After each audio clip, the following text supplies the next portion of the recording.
नमस्कार दोस्तों, हमने स्टार्ट करी है स्टोरी कि चाणक्य नीति से कैसे हम अपनी सफलता को प्राप्त कर सकते हैं। 3 दोस्तों की कहानी के जरिए ये जानेंगे हम कि दोस्तों बनारस का माहौल कुछ ही अलग था। यहाँ की हवाओं में जादू है। भाई मैं तो बहुत रिलैक्स फील कर रहा हूँ। हाँ भाई, यहाँ की हवा में सचमुच कोई जादू है। बातें करते करते तीनों दोस्त जोर जोर से हंसने लगे। यार वो तो सब ठीक है, हम लोग यहाँ बिना किसी प्लान के चले आए। अब सोच रहा हूँ करना क्या है। अब इतने पैसे खर्च करके आए हैं, देखते हैं ये शहर हमें कहाँ ले जाता है। तीनों दोस्तों आपस में बहस कर रहे थे कि अचानक पीछे से किसी की आवाज़ सुनाई दी।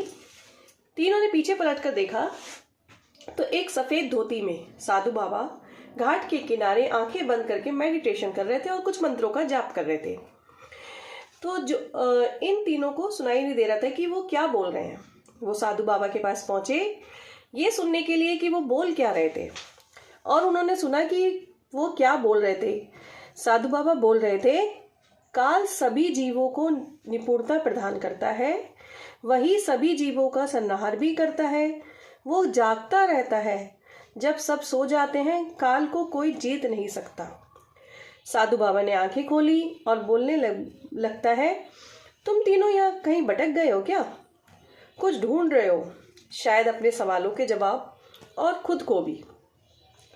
नहीं तो, दोस्त बोले, नहीं तो हम तो सिर्फ बनारस घूमने आए हैं।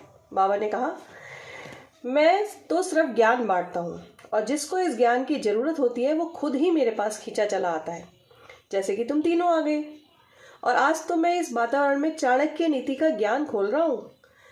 आओ बैठो और तैयार हो जाओ अपनी ज़िंदगी को बेहतर बनाने के लिए चाणक्य के ज्ञान के साथ। राज, सिद्धार्थ, आर्यन काफ़ी कंफ्यूज थे, बट नया जानने की इच्छा भी थी, तो वो तीनों साधु के पास बैठ गए चाणक्य नीति सुनने के लिए। चाणक्य कहते हैं, जब भी कोई काम शुरू करते हैं हमेशा खुद से 3 सवाल पूछो कि मैं ये क्यों कर रहा हूँ, दूसरा इसका परिणाम क्या होगा, तीसरा और क्या मैं इस काम में सफल हो पाऊंगा। आओ बताता हूँ चाणक्य कौन है जिन्होंने इन 3 सवालों को पूछने की प्रेरणा दी है। जीवन के कर्मों को पूरा करने के लिए चाणक्य एक आइडल है, अर्थशास्त्र के विद्वान है, यानी कि स्कॉलर और रॉयल एडवाइजर थे, जिनका जन्म 371 बीसी में हुआ था, जिन्होंने ना जाने कितने हारते हुए सम्राटों को अपनी चाणक्य नीति से ज्ञान देकर उनका प्रोत्साहन करके उनको जीत वापस दिलवाई। राजनीति के माहौल में चाणक्य मौर्य साम्राज्य के आर्किटेक्चर भी के रूप में निखर के आए हैं। चाणक्य ने सम्राट चंद्रगुप्त मौर्य को सिंहासन पर बैठाने का रास्ता भी दिखाया। चाणक्य ने दुनिया में पर्सनल डिसिप्लिन और राइट प्रैक्टिस के इम्पोर्टेंस को समझा, उन्हें अपने नीतियों के रूप में कैलकुलेट करके दुनिया को गिफ्ट कर दिया। आर्यन, सिद्धार्थ और राज ने बहुत ही ध्यान से साधु बाबा की बातें सुनी और फिर आर्यन ने कहा, साधु बाबा इनकी नीतियों का हमारा नॉर्मल लाइफ में क्या यूजेस है?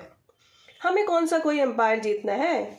हमें तो हमारी 9 से 5 तक की जॉब से फुर्सत ही नहीं मिलती, उसी में हमारा पूरा दिन निकल जाता है। बाबा इनका हमारी लाइफ में क्या यूज़ है? साधु ने कहा, आप तुम लोग मुझे एक साधु समझ रहे हो। मैं यहाँ कॉलेज में एक प्रोफेसर हुआ करता था और लग गया लोगों को ज्ञान से मिलाने में। तीनों दोस्त मुस्कुराने लगे जैसे लाइफ का कोई अमेजिंग सीक्रेट हाथ लग गया हो। साधु ने चाणक्य की नीति का ज्ञान को जानकर जिंदगी के क्यों का हल निकाला जा सकता है, तो इस विषय पर मैं तुम्हारी मदद जरूर करूंगा, साधु ने इन तीनों दोस्तों से कहा। ये हम सुनेंगे आगे की स्टोरी में। धन्यवाद।